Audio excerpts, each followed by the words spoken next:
Namaskar. Welcome to this module on retrofitting of existing hospital buildings.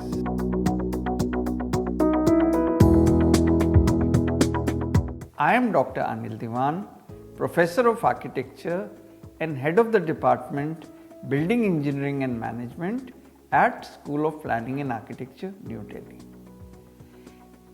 Why are we discussing retrofitting of existing hospital buildings? We are doing this because the name of this course is Emerging Areas in Hospital Planning. So, what are the emerging areas? In the present scenario, the codes have changed, the requirements have changed, the technologies have changed.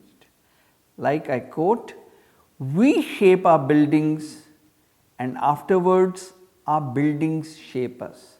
This is a quotation by Winston Churchill. Why are we doing this? 1.4 million people suffer worldwide from hospital acquired infections. There is an emphasis on alternative medicine and traditional medical practices. So, there is a double demand. We have to use the new modalities, the newer technologies for there is an increasing demand for quality in healthcare. New modalities, new specialities are coming up for treatment of patients. So, we have to see the technological innovations and adaptations. We have to cater to the medical tourism. We have to take into account the changes in the development controls. So, there is more FAR available, more height available, more built up area available. There is a demand for modernization and expansion, continuity and change. Thus, there is a need for infill development in and around a lot of existing hospitals. So, there is a development potential which is there is more usable carpet area available to some existing hospitals. The patient awareness and expectations have increased. Strategic location and level of care of hospitals is becoming higher and more.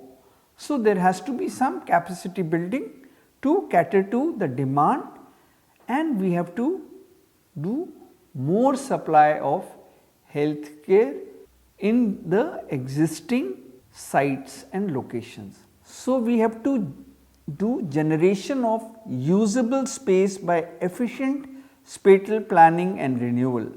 So, there is a need for urban renewal in the existing hospitals that were done in the 1920s after independence, because those buildings have outlived their useful life. They are not fit in the present codal conditions. So, we have to do adaptive reuse of the historical structures. We have to cater to the sustainable agendas, like in the diagrams which you are seeing around behind me on the slides. We are presenting the schematic layout of Indraprastha Apollo Hospital in New Delhi, wherein a lot of buildings were added to the campus to bring it to the total potential of the land which is existing in that campus. Another example is the schematic layout of the Escorts Fortis Hospital in New Delhi. So, what is required? We require integrated approach to design.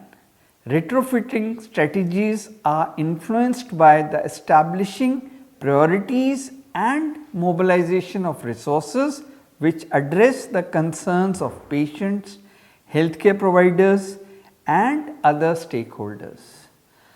Systems approach and sustainable designing principles are to be used. Designing an efficient workplace with respect to the equipment plan. Flexible space design to adapt to the changes.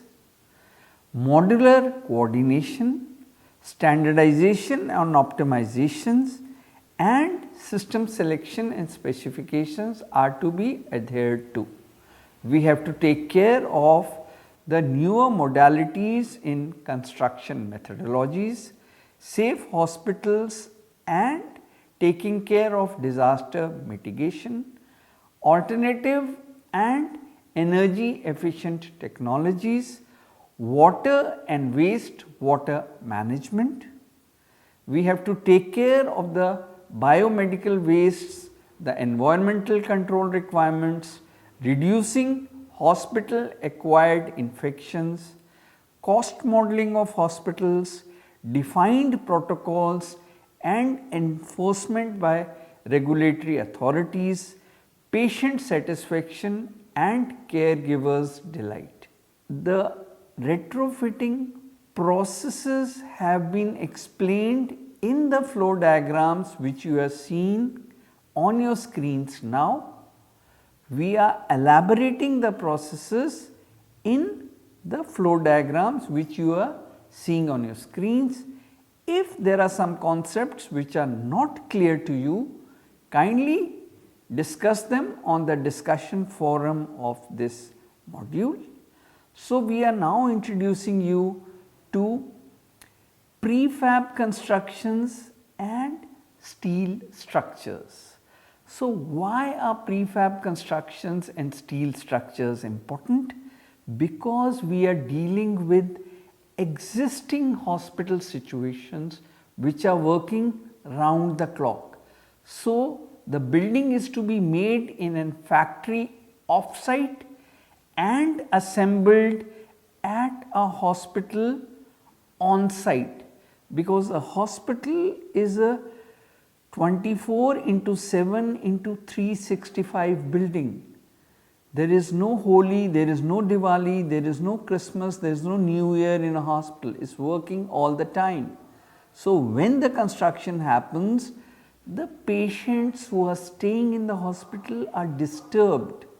We may shut down certain portions of the building and do the construction without disturbing our patients who are inpatients as much as possible.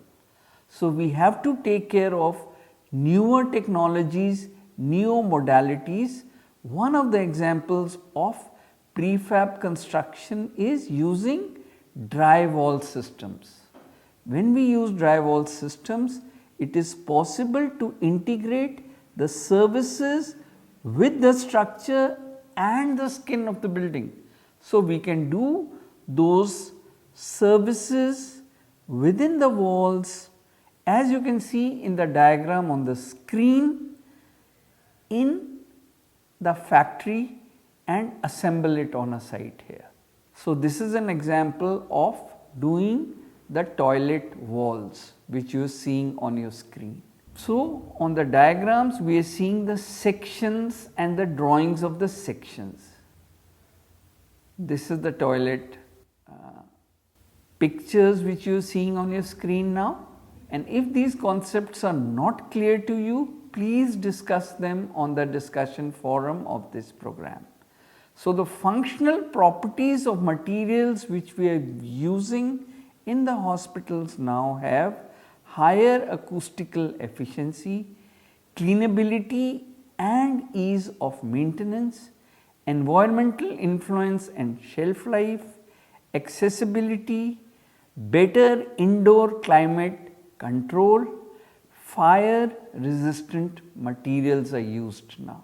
So, the ceiling and wall treatments are now non-combustible, they can withstand higher relative humidity up to 95% at 30 degrees Celsius, light reflectance more than 80%, corrosion resistant suspending systems of stainless steel, lacquered galvanized steel members, cleanable, chemical and UV resistant elements, NRC of less than 0.8 with absorption class A/B, use of low VOC anti-fungal paints conforming to the national and international standards, lighting.